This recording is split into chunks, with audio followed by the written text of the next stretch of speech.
Have you ever felt older than everyone around you? Not in your body, not in your face, but somewhere deeper, as if a part of you had already lived through things other people were only beginning to understand. You were young, but your eyes were not young. You noticed things, the silence after an argument, the tiredness behind someone's smile, the way a room could change before anyone said a word. Other children played, you watched. Other people moved through life lightly. You carried questions you did not know how to explain. Why do people hurt each other? Why does love sometimes feel unsafe? Why do some homes look peaceful from the outside but feel heavy when you step inside? And slowly, without anyone asking you, you became mature, calm, careful, understanding, the one who didn't need too much, the one who could handle it, the one people called wise for your age. But no one asked what that wisdom had cost you. No one asked whether you were deep or just tired. Because sometimes an old soul is not born. Sometimes an old soul is made. Made by rooms where emotions were unpredictable. Made by love that came with tension. Made by growing up around people who needed you to be easier than a child should ever have to be. So you learn to read faces. You learn to lower your voice. You learn to need less. And somewhere along the way, your childhood did not disappear. It paused. It waited. It hid behind the mask of someone who always seemed fine. This is the quiet wound of the old soul. Not that you are different from everyone else, but that you may have become different because you had to. And if you have always felt too serious, too observant, too tired of shallow things, maybe the question is not why you were born so old. Maybe the question is, who asked you to grow up before you were ready? Some children grow up slowly, and some children disappear early, not physically, emotionally. You can almost feel it when you look back now. The silence, the caution, the strange heaviness inside, moments that should have felt ordinary.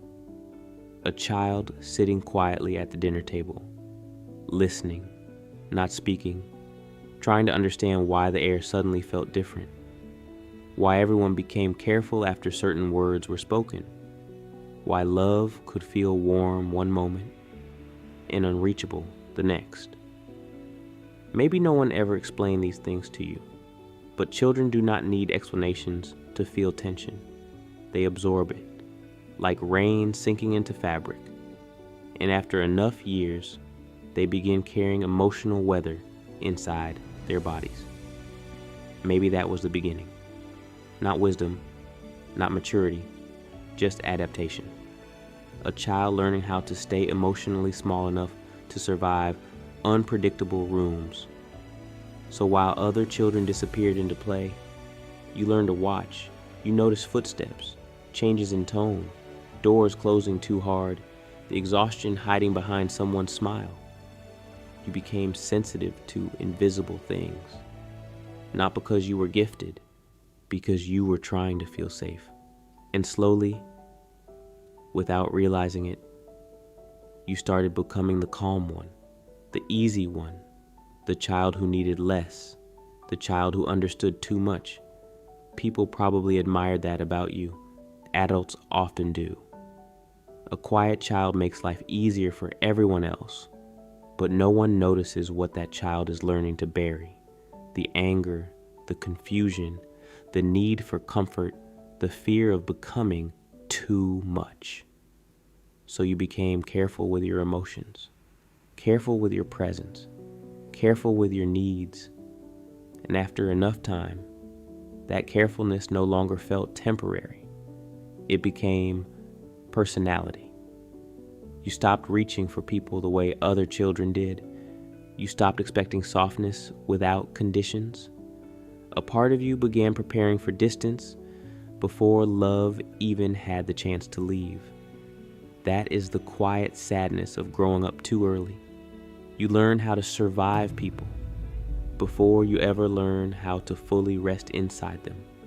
And even now, there may still be a child inside you watching the emotional temperature of every room, scanning faces, listening to silence, trying to feel safe before allowing yourself to fully exist. Because somewhere deep down, your body still remembers what it felt like to grow up around emotions that changed without warning.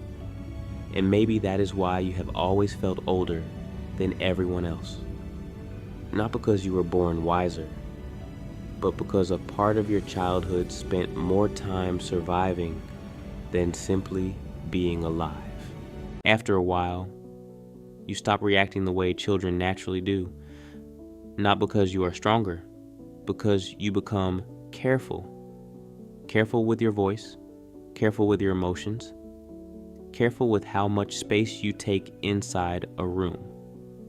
You learn that calmness keeps things predictable, so you become calm, not peaceful, controlled. There's a difference. Some children are taught that emotions are safe to express. Others learn that emotions must be managed quietly before they become inconvenient for someone else.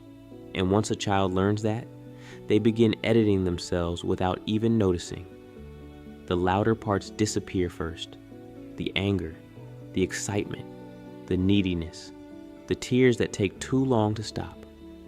Little by little, you become easier to carry, easier to understand, easier to love. At least that is what it feels like. You become the person who says, "It's okay," even when it isn't. The person who smiles gently, while something heavy quietly collapses inside them. And after enough years, that performance becomes automatic.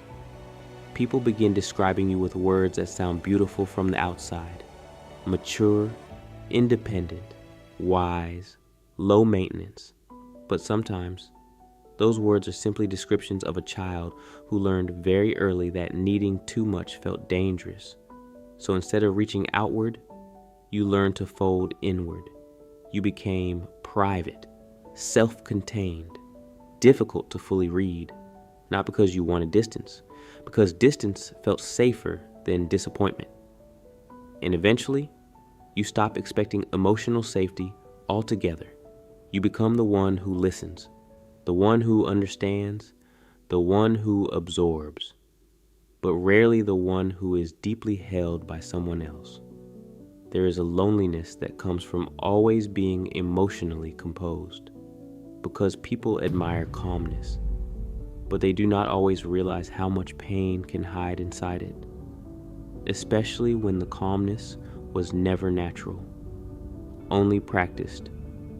You may still notice it now, the way you instinctively soften yourself around other people, the way you hide exhaustion behind politeness, the way you struggle to fully unravel in front of love, because a part of you still believes that emotional control is what keeps connection alive.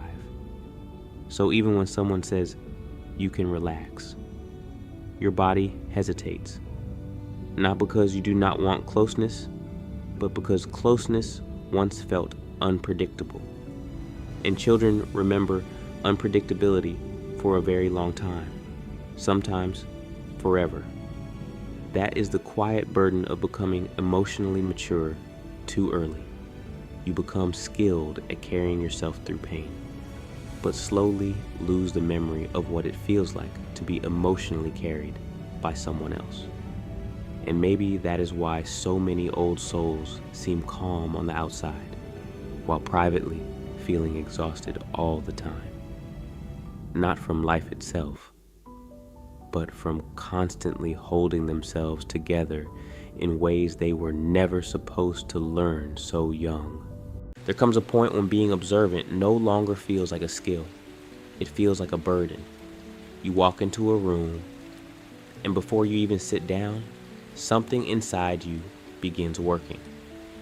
Reading faces, measuring silence, noticing who is tense, who is pretending, who is carrying anger behind a calm voice. You may call it intuition, but perhaps it began as vigilance. A child who grows up around emotional uncertainty does not simply hear words, they learn to hear what is underneath them. The pause before someone answers, the breath someone takes before they lie, the way a smile can arrive without warmth behind it. And slowly, the world stops feeling simple. Every room has a mood, every conversation has a shadow, every silence seems to mean something. This is why shallow things can exhaust you, not because you are better than others, but because your mind rarely rests on the surface. It keeps going deeper, looking for the hidden meaning, the hidden danger, the hidden disappointment that might arrive if you stop paying attention. And when people tell you to relax, you may not know how, because relaxation was never something your body learned first. Your body learned preparation. It learned to brace before the storm. It learned to become quiet before the room changed. It learned to notice the smallest shift in energy and treat it like information. This is the nervous system of someone who became old too early. Calm on the outside, alert underneath, still on the surface, moving constantly within. And the exhausting part is that no one sees this work. They only see the result. Your composure, your insight, your ability to understand things quickly. They do not see how much of your life has been spent listening for what was not said. So you become the person who senses distance before someone pulls away. The person who feels disappointment before it is spoken. The person who knows when love has changed before anyone admits it. And perhaps that is why connection can feel so tiring, because you are not only present, you are monitoring, you are translating, you are protecting yourself from a pain that has not even happened yet. This is not weakness, but it is not freedom either. It is survival that became intelligence, a wound that learned how to look like wisdom. And if you have lived this way long enough, you may begin to confuse tension with depth. You may begin to believe that being constantly aware means you are more awake. But sometimes, hyper-awareness is not awakening. Sometimes, it is the echo of a childhood where your body never knew when it was safe to stop watching. And that is the quiet tragedy of the old soul. You see so much, you understand so much, you anticipate so much, but beneath all of that seeing, there is still a part of you waiting for permission to close its eyes. There's a certain loneliness that only emotionally strong people understand.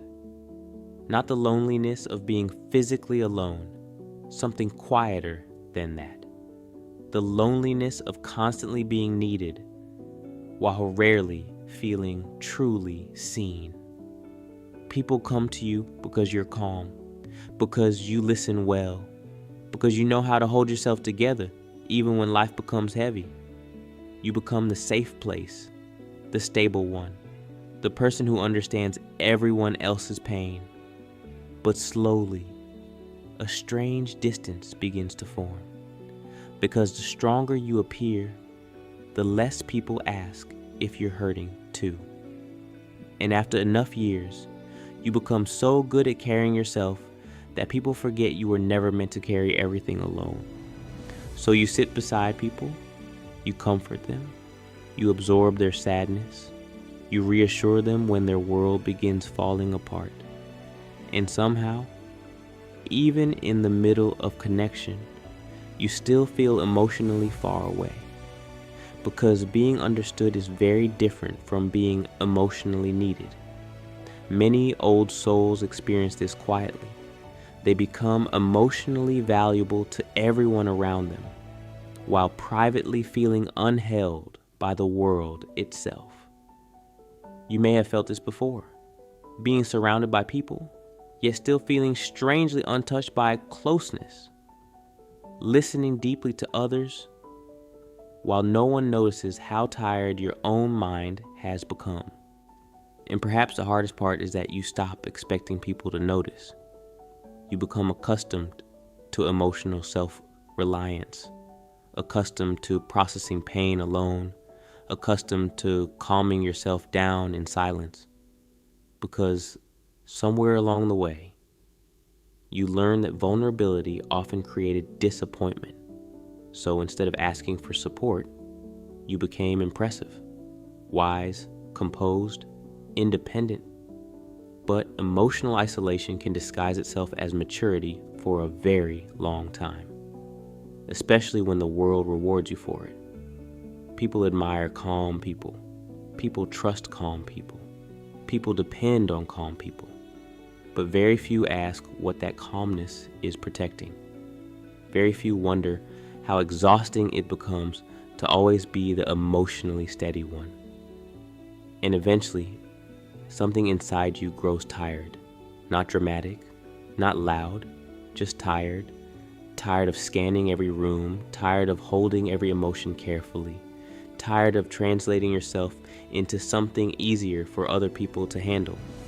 You begin craving something simple, a place where your nervous system does not have to perform safety anymore, a connection where silence feels soft instead of threatening, a moment where you are not the observer, not the caretaker, not the emotionally mature one, just human, just allowed to rest.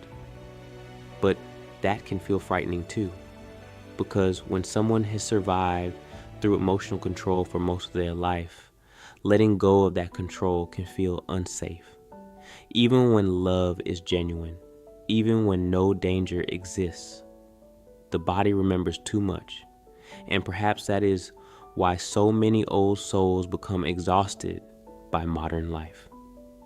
Not because they are weak, but because they have spent years carrying emotional weight that was never visible enough for anyone else to help them hold.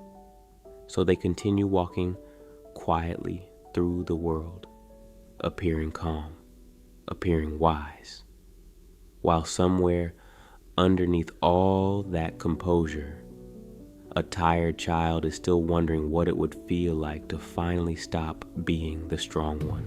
After enough years, something inside you begins shutting down. Not all at once, quietly, almost invisibly. At first, it feels like exhaustion.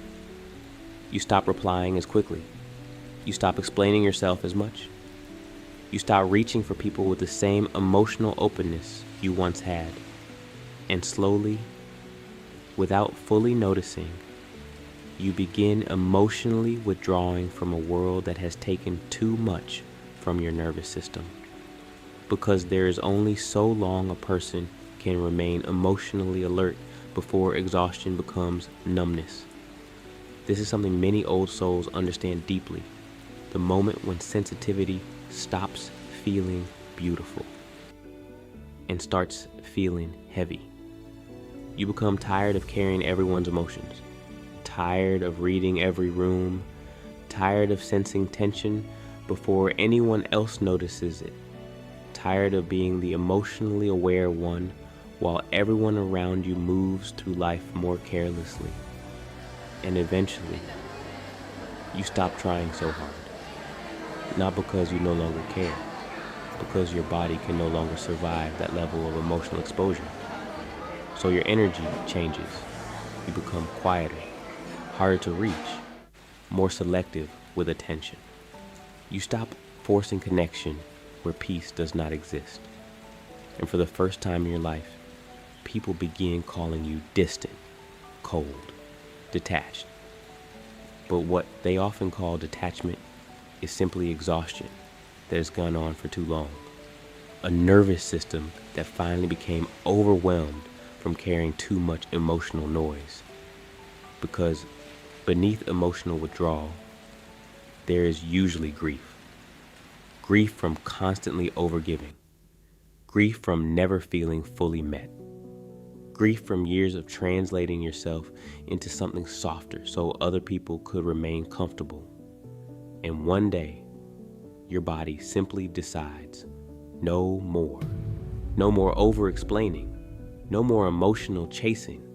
No more shrinking yourself to protect people who never truly protected you. This is the moment many old souls begin disappearing from the world emotionally. Not physically, internally. They still show up, still work, still speak politely, still smile when necessary. But something changes behind the eyes. The constant emotional openness begins closing, not out of cruelty, out of survival, because eventually, every emotionally exhausted person reaches a point where peace becomes more important than connection. And that realization can completely change a life. You begin valuing silence differently, solitude differently, distance differently. Not because you hate people, because your nervous system is finally trying to recover from years of emotional overstimulation. And strangely, this is often the stage where people finally begin respecting you more. Because the moment you stop emotionally abandoning yourself to hold everyone else together, your energy changes. People feel it. The over-explaining disappears. The constant emotional availability disappears. The desperation to be understood disappears. And in its place, something quieter emerges. Boundaries, discernment, emotional self-protection. Not the loud kind, not bitterness, just a calm refusal to keep sacrificing your inner peace for relationships that only survive when you are the one carrying all the emotional weight. This is not becoming heartless. It is becoming tired of surviving love in ways that slowly destroy you. And perhaps that is the hidden turning point of the old soul. The moment they finally realize being emotionally available to everyone was never the same thing as being emotionally safe. Eventually, every old soul reaches a breaking point. Not always dramatic, not visible, but undeniable.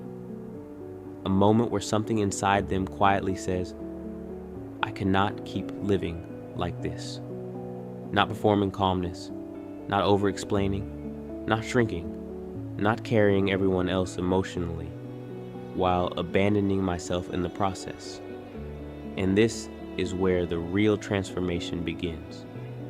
Not when you become wiser, when you become tired enough to stop betraying your own nervous system, because for most of your life, you believed survival was love. You believed emotional endurance was strength. You believed being endlessly understanding made you good.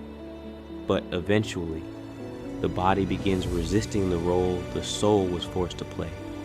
You feel it in small ways first. The exhaustion after certain conversations. The heaviness after being around emotionally chaotic people. The sudden need for silence, distance, space, and slowly, you begin realizing something painful.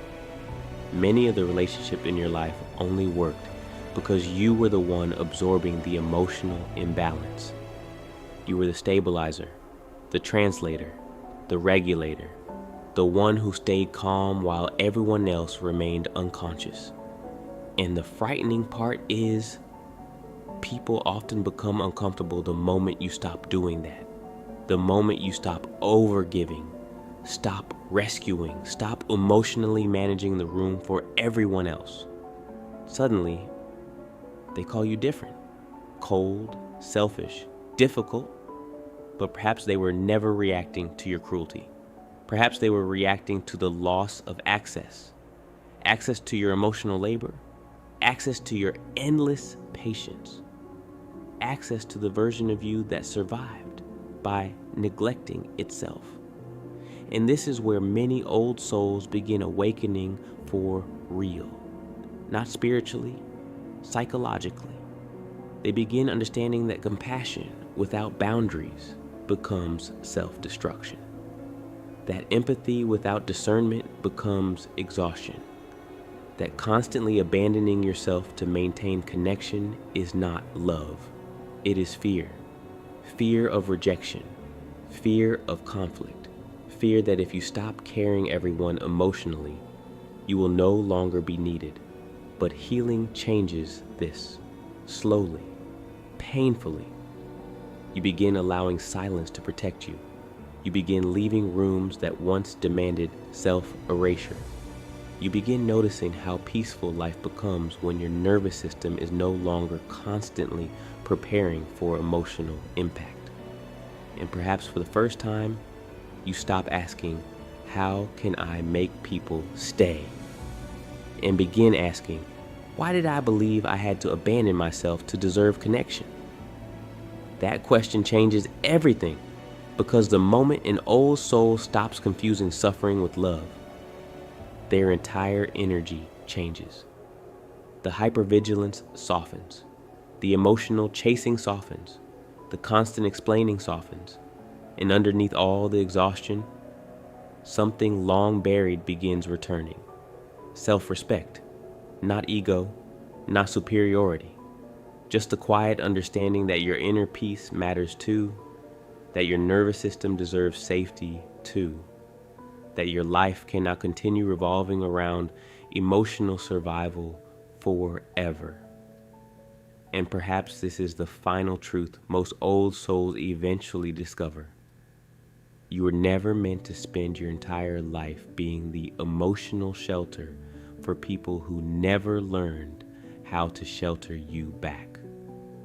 Sometimes healing begins the moment you finally stop asking permission to protect your own peace. Perhaps the deepest healing an old soul can experience is finally realizing they do not have to earn peace through suffering anymore. For so many years, your nervous system believed love required endurance, patience, emotional self-sacrifice. You believed being needed was the same thing as being valued, so you kept giving, kept understanding, kept holding space for people who never truly learned how to hold space for you.